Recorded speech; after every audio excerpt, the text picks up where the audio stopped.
MB sendiri, terbisik pada MB yang saya akan cuba usahakan untuk kita bangunkan semula food court di kawasan Medan Keindah. Kalau sekarang ni kita nampak food court tu tak teratur lah, tak teratur.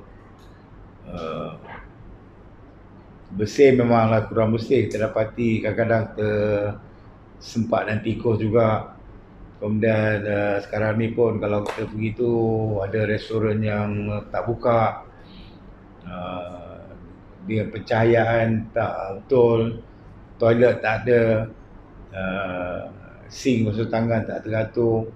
Dan sekarang ni memang sumber elektrik dan sumber air pun dia bukan dibekalkan di kawasan tu, dia ambil daripada shop, rumah-rumah yang daripada townhouse yang ada di keliling Medan. Jadi mission saya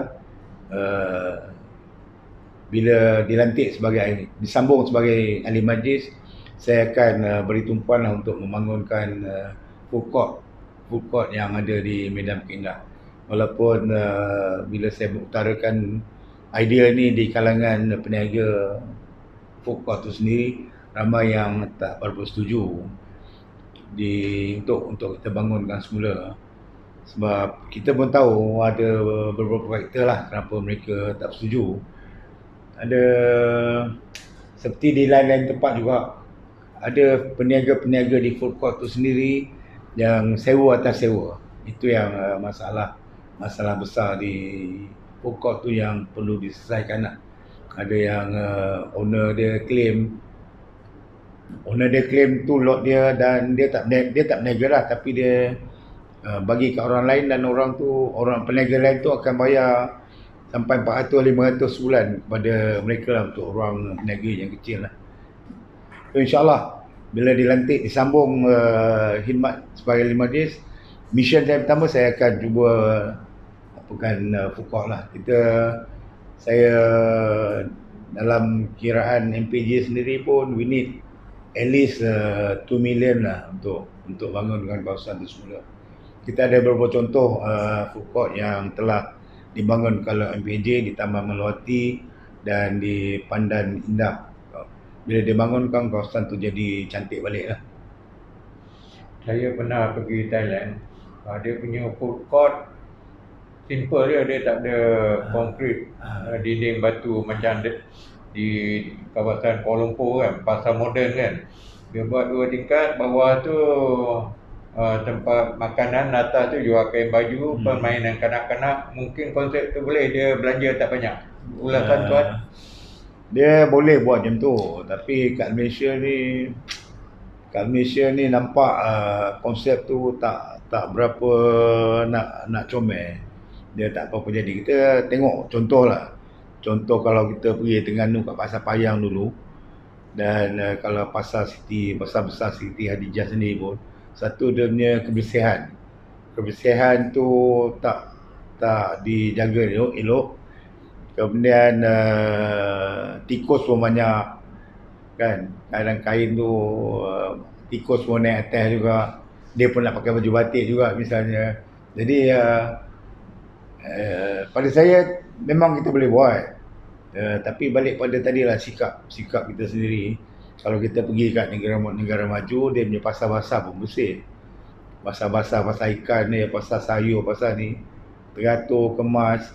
Sebab bergantung pada kita lah. Kita kalau pasar tu dengan tong ikan dia, dengan tu dan ni, tu pasar. Tapi kalau kedai makan tu kat Medan tu sendiri pun kita tengok kursi meja dia, kursi susunan dia, selain daripada tikus dia, selain daripada makanan yang sepah teratur. Jadi balik pada sikap lah. So bila kita buat food court yang baru, kita train juga dengan penjajah ni, insyaAllah kita boleh dapat pasar yang elok. Kita bina, kalau kita tengok pasar di Pandan Indah tu, apa yang MPJ dah bangunkan, memang dia menarik lah, teratur.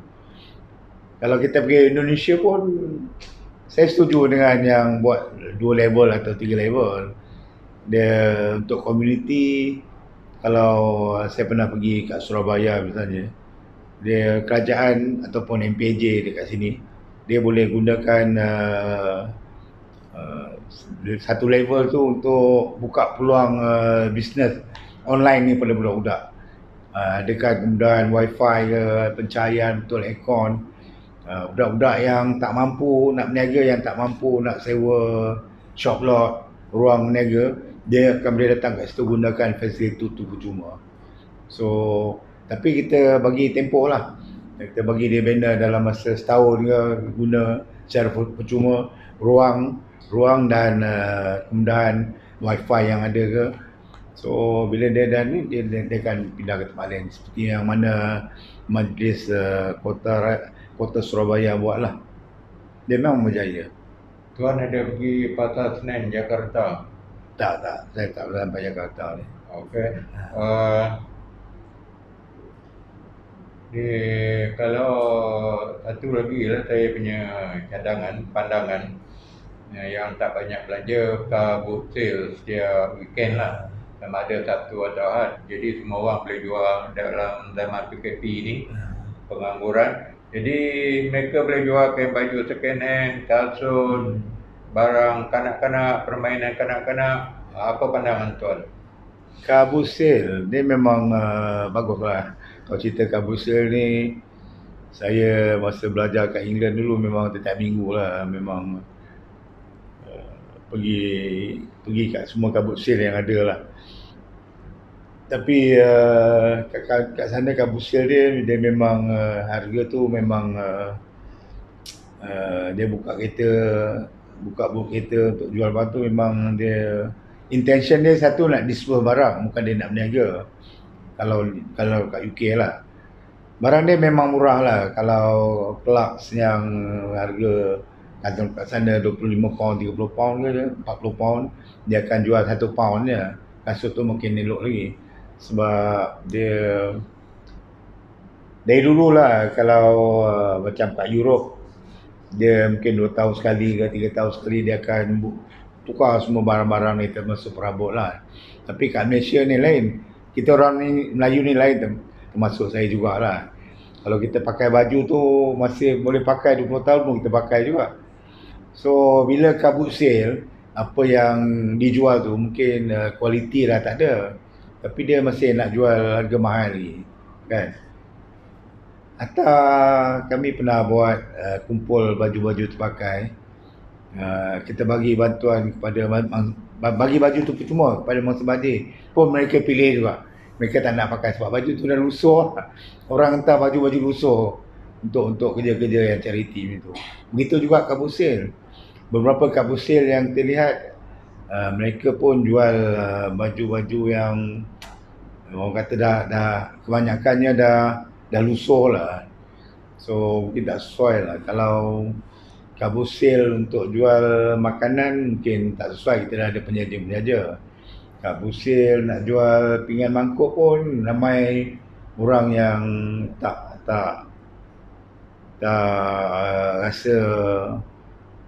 rasa nak beli benda tu lah. Kalau kat UK tu misalnya mereka jual set tu, memang mereka nak beli set baru, so dia nak dispose set lama, so dia akan jual. Dia kata dia nak let go dia benda ni tu, kan. Dia kadang harga pinggan mangkuk set Queen Anne tu ke, dia boleh jual 2-3 pound je. Jadi itu saya rasa yang kebanyakan kabut sale dekat Malaysia ni kurang berjaya lah. Kita ada di Shah Alam, tapi tak ramai pun. Kalau kat Malaysia ni macam pasar karat di beberapa tempat. So orang pergi tu nak cari barang-barang antik je. Striker ni untuk buat hiasan kedai kan. Tapi kalau kat UK dia punya kabut sale tu kita beli, kita pakai. Tapi kat sini kita beli untuk simpan trade as barang-barang antik lah. Kita beli striker tembaga ke, yang dulu lah yang pakai arang tu, kita nak simpan untuk sebagai barang-barang antik lah. Itu okey. Tapi kalau nak guna pinggan, sebab kita kat rumah pun ada pinggan yang kita macam tadi lah, kita akan pakai selagi hayat di kandung badan. So kita takkan, bukan budaya kita seperti di Europe ke yang mereka ikut fashion lah, ikut fashion, ikut trend. Kalau keluar bunga kangkung, kita buang bunga ni kan. Jadi kita dapat barang elok juga. Yang kalau kita tengok kegilaan Malaysian student yang belajar kat OC, memang tu lah.